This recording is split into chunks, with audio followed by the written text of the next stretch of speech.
राधे राधे दोस्तों, क्या आप जानते हैं धन्ना भक्त ठाकुर जी का कैसे बना? क्या आप जानना चाहेंगे? जानना चाहते हैं तो हमारे साथ वीडियो में बने रहिए। अगर वीडियो को सब्सक्राइब नहीं किया है तो सब्सक्राइब कर लीजिए, जिससे कि आप सारी वीडियो देख सकें। एक गांव था। गांव में एक जाट का परिवार रहा करता था। उसका एक छोटा सा बच्चा था, उसका नाम था धन्ना। उसके घर एक दिन गुरुजी रहने के लिए आए, तो वो गुरुजी रोज नहाकर पूजा किया करते थे। आपने देखा होगा कि बच्चे का ऐसा स्वभाव होता है कि घर में कोई भी चीज़ नहीं बनती है या नया काम हो रहा हो तो बालक वहाँ पे जाके बैठ जाता है और ध्यानपूर्वक देखा करते हैं। वैसे ही धन्ना की आदत थी। गुरुजी रोज नहा धोकर ठाकुर जी की पूजा करने के लिए बैठा करते थे। वैसे ही धन्ना वहाँ जाकर बैठ जाया करता था और सारी पूजा ठाकुर जी की देखा करता था। कुछ दिन ऐसा ही चलता रहा। फिर गुरुजी ने सोचा हमें अपने आश्रम चलना चाहिए। ये सब धन्ना खड़ा खड़ा सुन रहा था, तो अचानक से धन्ने की रोने की आवाज़ सुनकर सबका ध्यान उसकी तरफ गया। तो गुरुजी ने पूछा, धन्ना तुम क्यों रो रहे हो? तो फिर धन्ने ने जवाब दिया, गुरुजी जो आपके हाथ में ठाकुर जी हैं वो मुझे दे जाइए, मैं इनकी सेवा करा करूँगा। गुरुजी ने जवाब दिया, अभी तुम बच्चे हो, इनकी सेवा नहीं कर सकते हो, अभी बहुत छोटे हो, जब बड़े हो जाओगे तो मैं आपको दे जाऊंगा। धन्ना फिर से ज़्यादा तेज रोने लगा और धन्ना ने गुरुजी से कहा, मुझे अभी चाहिए ठाकुर जी, मैं अभी भी सेवा कर सकता हूँ, आप मुझे ये दे जाइए। फिर ठाकुर जी ना मिलने पर धन्ना और तेज रोने लगा और इतना शोर करके रोने लगा कि अड़ोस पड़ोस के सारे आदमी लोग इकट्ठे हो गए कि ये धन्ना की आवाज़ क्यों इतनी तेज आ रही है, क्या हो गया धन्ना को। तो सारे उसके घर पे पहुंच गए थे। ये सब हाल देखकर तो पड़ोसियों ने पूछा कि धन्ना को क्या हुआ, क्या वजह है इतनी तेज रोने की। तो फिर उसके घर वालों ने जवाब दिया कि गुरुजी के हाथ में जो ठाकुर जी हैं वो धन्ना गुरुजी से मांग रहा है, अब वो अपनी सेवा इस धन्ने को कैसे दे जाएं, और ये बालक है, इनकी सेवा नहीं कर सकता है, अब आप ही समझाइए इसे। तो इसे की और ना किसी पड़ोसी की इतनी हिम्मत थी कि गुरुजी से ये कह सके कि गुरुजी आप ठाकुर जी दे जाइए, या ऐसी कोई वस्तु होती कि जिसके बारे में बोल सके कि आप दूसरी ले लेना, इसे धन्ना को दे दीजिए। बाकी ये सब देख रहे थे गुरुजी, तो गुरुजी के दिमाग में आया कि ये बच्चा है, इसको कैसे भी तो समझाना पड़ेगा, वरना इसकी हट मुझे लगता है मेरे ठाकुर जी को देना ही पड़ेगा। फिर गुरुजी अंदर गए और फिर गुरुजी ने एक चिकना सा काला पत्थर लिया, उसे नहा धुआ कर और उस पे तेल लगाकर अच्छे वस्त्र पहना दिए और टीका लगाकर और माला वगैरह पहनाकर उनको ऊंची कुर्सी पर बिठाल दिया उस पत्थर को, और अपने ठाकुर जी को नीची कुर्सी पर बिठाल दिया और धन्ना से कहा, धन्ना देख तेरे लिए ठाकुर जी आ गए हैं, अब ये तू ले ले और मैं ये छोटे से ठाकुर जी ले जाता हूँ। धन्ना की तो निगाह उस छोटे ही ठाकुर की तरफ थी जो कि उसे पहले ही मोहित कर चुके थे। बाकी ये सब देखकर धन्ना ने कहा, मुझे तो यही ठाकुर जी चाहिए, आप मुझे यही ठाकुर जी देके जाइए, बाकी आप ये बड़े वाले ठाकुर ले जाइए।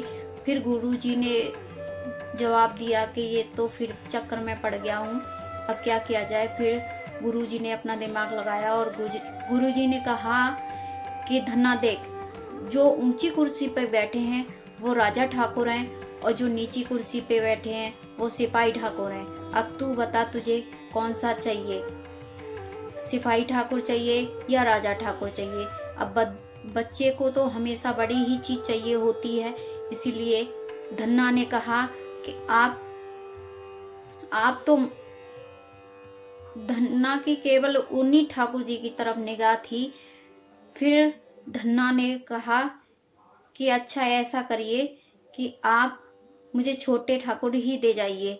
फिर गुरुजी फिर चक्कर में पड़ गए और गुरुजी ने कहा कि देख, अगली बार मैं तेरे घर पर आऊँगा तो मेरे सिपाही ठाकुर जी हैं वो ऊंचे स्थान पर बैठेंगे और तेरे राजा ठाकुर हैं वो नीचे स्थान पर बैठेंगे। अब तू बता तुझे कौन से ठाकुर जी चाहिए। फिर धन्ना ने सोच समझकर जवाब दिया कि नहीं गुरुजी, मुझे केवल राजा ठाकुर ही ते चाहिए, बाकी आप सिपाही ठाकुर ले जाइए, जिससे कि आप अगली बार आओगे तो मेरे राजा ठाकुर ऊंचे स्थान पर बैठेंगे और आपके सिपाही ठाकुर नीचे स्थान पर। इतना कहकर उसने राजा ठाकुर को यानी पत्थर वाले ठाकुर जी को उठा लिया और खुश होकर खेलने लगा। और वहां से गुरुजी वहां से प्रस्थान कर गए। शाम हो गई। शाम होने के बाद धन्ना ने अपनी माता से कहा, माँ मुझे पूजा का सामान मंगा दो, जिससे कि मैं ठाकुर जी की पूजा कर सकूं। फिर उसकी माँ ने कहा कि सुबह मंगाऊंगा। शाम हो गई तो शाम होने के बाद धन्ना ने अपनी माँ से कहा, माँ मुझे पूजा का सामान मंगा दीजिए, जिससे कि मैं ठाकुर जी की पूजा कर सकूं। तो माँ ने जवाब दिया कि मैं सुबह मंगाऊंगी। फिर उसने सुबह हुई तो सुबह फिर धन्ना ने अपनी माँ से कहा, तो उसने शाम के लिए टाल दिया।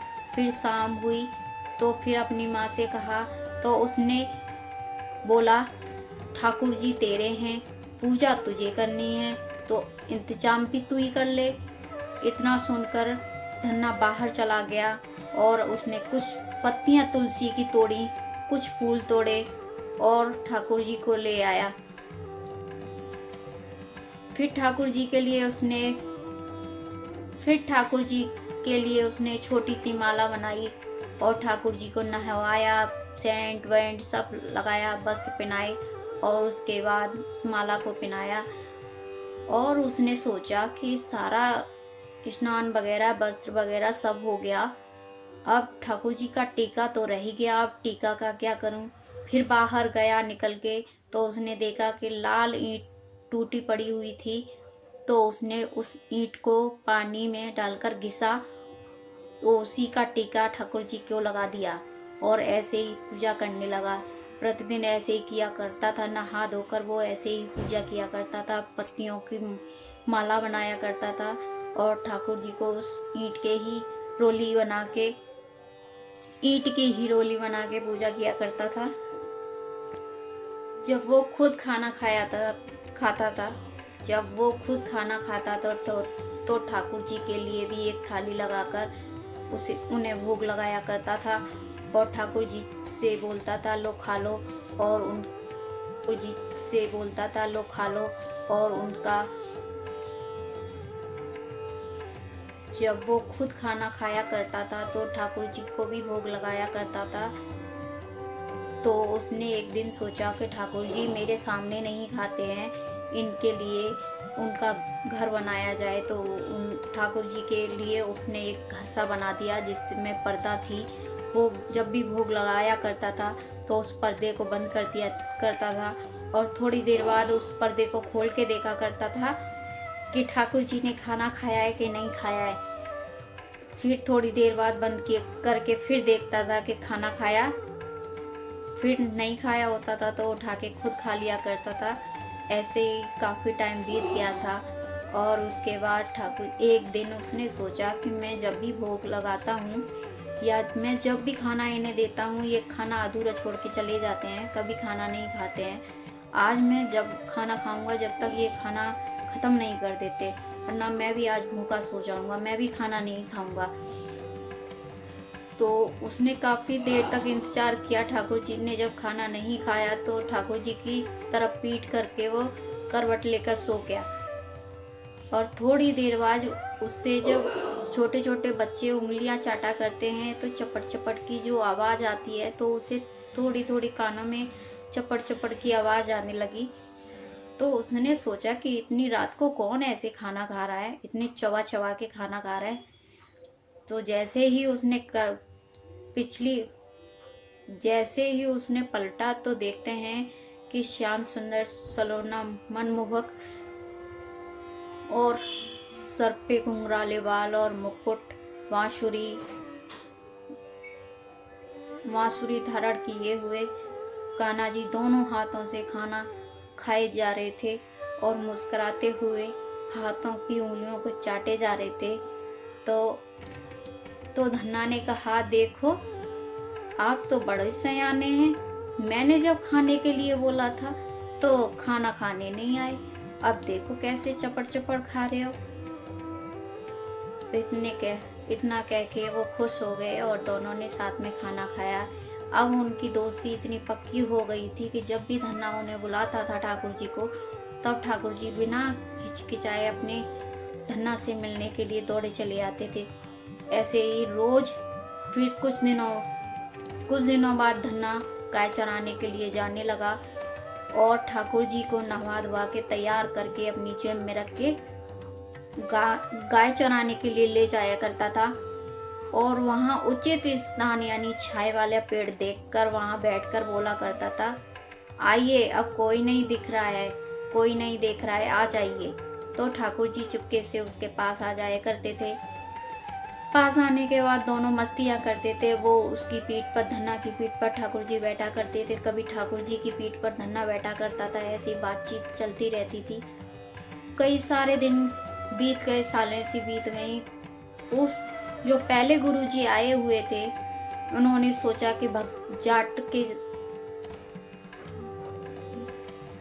जो गुरुजी आए हुए थे, उन्होंने सोचा कि सीखे घर दोबारा चलना चाहिए, देख के आना चाहिए कि जो धन्ना को पत्थर दिया था वो धन्ना ने क्या किया है, कैसे हैं। तो इस जाट के घर फिर गुरुजी दोबारा वापस आए तो रास्ते में धन्ना अपने घर से निकलते हुए मिल गया और गुरुजी ने पूछा, धन्ना, जो मैंने आपको ठाकुर जी दिए थे वो आपके ठाकुर जी कैसे हैं? धन्ना, मैंने आपको जो ठाकुर जी दिए थे वो ठाकुर जी कैसे हैं? तो धन्य ने हंसकर जवाब दिया, गुरुजी वो तो गाय चराने गए हैं। तो गुरुजी ने हंस के कहा कि धन्ना, ठाकुर जी गाय नहीं चराते हैं। धन्य ने फिर जवाब दिया, नहीं भरोसा है तो खुद देख लो। ऐसे ही मेरी माँ भी भरोसा नहीं करती है, तुम भी भरोसा नहीं कर रहे हो। तो गुरुजी ने फिर सोचा कि ये बोल क्या रहा है, कि सच में गाय चराने गए हैं? कि हाँ गुरुजी, नहीं भरोसा है तो चल के देखो। तो चलो दिखाओ मुझे। तो फिर गुरुजी और धन्ना दोनों चल दिए। जाकर देखा तो गुरुजी को तो पत्थर दिखाई दे रहा था और धन्ना को तो कान्हा जी दिखाई दे रहे थे, मुरली बजाते हुए, शाम सुंदर वस्त्र पहने, मनमोहक के रूप में वहां बैठे हुए गाय चरा रहे थे। तब गुरुजी ने बोला, मुझे तो कोई नहीं दिख रहा है, मुझे तो तुम्हारे ठाकुर जी दिखाई दे रहे हैं, वो भी उस छोटे से शिवलिंग के रूप में। नहीं गुरुजी, मुझे तो वहाँ ठाकुर जी दिखाई दे रहे हैं, परंतु आपको ठाकुर जी क्यों नहीं दिखाई दे रहे हैं? फिर धन्ना ने जाके ठाकुर जी के से कहा, देखो दोस्त, हमारी दोस्ती अगर रखनी है तो तुम गुरुजी को दिखाई दो, वरना वो मुझ पर भरोसा नहीं करेंगे। तो ठाकुर जी ने जवाब दिया, देख, मैंने तुझसे दोस्ती की है इसलिए मैं तुझे दिखाई देता हूँ। गुरुजी मुझे अभी भी पत्थर मानते हैं, इसलिए मैं उन्हें नहीं दिखाई दे रहा हूँ। तो धन्ना ने हट पकड़ ली, कुछ भी हो, जैसे मैंने आपको पाया था वैसे ही हट पकड़ के मैं गुरुजी के लिए बोल रहा हूँ, आप उन्हें दिखाई दीजिए, वरना मेरी दोस्ती आज से खत्म। धन्ना की ऐसी हट भरी बातें सुनकर ठाकुर जी ने फिर गुरुजी को भी दर्शन दे दिए। गुरुजी दर्शन पाकर बहुत धन्य हो गए और गुरुजी ने कहा कि धन्ना, देख, मैंने तो तुझे एक मामूली पत्थर दिया था ठाकुर जी बनाकर, और देख, तेरे मामूली पत्थर से ठाकुर जी प्रसन्न होकर तेरे पास आकर, और मेरे पास जो ठाकुर जी थे वो असली ठाकुर जी थे, फिर भी मैंने आज तक उनके दर्शन नहीं कर पाया। तू धन्य है धन्ना, तू असली भक्त है ठाकुर जी का, मैं तो वैसे ही रह गया। तो इतना कहकर गुरुजी वहां से चले गए। ये थी धन्ना भक्त की कहानी। क्या आपको कहानी अच्छी लगी?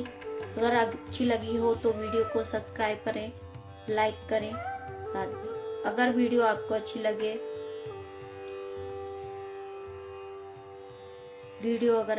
ये थी धन्ना भक्त की कहानी। अगर वीडियो आपको अच्छी लगी हो तो लाइक करें, सब्सक्राइब करें एंड कमेंट करें। राधे राधे।